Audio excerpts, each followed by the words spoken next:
ఎడారిలో సెలవు. నవంబర్ 10వ తేదీ వరకు వ్రాయబడిన ఈ భాగాన్ని మీకు చదివి వినిపిస్తున్నది సహోదరుడు పాల్ సుందరం. నిరీక్షణకు ఆధారం లేనప్పుడు అతడు నిరీక్షణ కలిగి నమ్మెను. రోమీలకు వ్రాసిన లేఖ 4వ అధ్యాయము 18వ వచనము. అబ్రహాము నిరీక్షణ దేవుని శక్తికి ఆయన విశ్వాస్యతకు సరిగ్గా అతికినట్టు సరిపోయింది. అప్పుడు ఉన్న అతని పరిస్థితులను బట్టి చూస్తే వాగ్దానం నెరవేరుతుందని ఎదురు చూడడం బొత్తిగా అర్థం లేని పని. అయినా అబ్రహాము దేవుణ్ణి నమ్మాడు.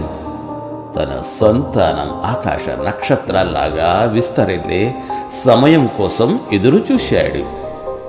అయితే ఓ నా హృదయమా, అబ్రహాములాగా నీకు దేవుడు ఒక్క వాగ్దానం ఇచ్చి ఊరుకోలేదు.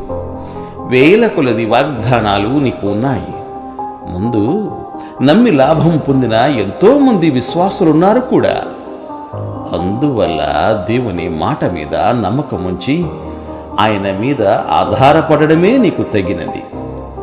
ఒకవేళ ఆయన నీకు జవాబు ఇవ్వడం ఆలస్యం చేసినప్పటికీ, నీకు జరుగుతున్న కీడు నానాటికి పెరిగినప్పటికీ బలహీనుడు అయిపోకుండా ఇంకా బలం, ధైర్యం తెచ్చుకుంటూ సంతోషిస్తూ ఉండు. ఎందుకంటే దేవుని వాగ్దానాల్లో అతి శ్రేష్టమైనవి ఎలా నెరవేరుతుంటాయంటే, దాని నెరవేర్పుకు అనువైన పరిస్థితులు, లేశమాత్రమైనా లేని పరిస్థితుల్లో దేవుడు ప్రత్యక్షమై వాటిని జరిగిస్తాడు. మనం ప్రమాదంలో చిక్కుకొని ఆఖరు దశలో ఉన్నప్పుడు వచ్చి సహాయం చేస్తాడు.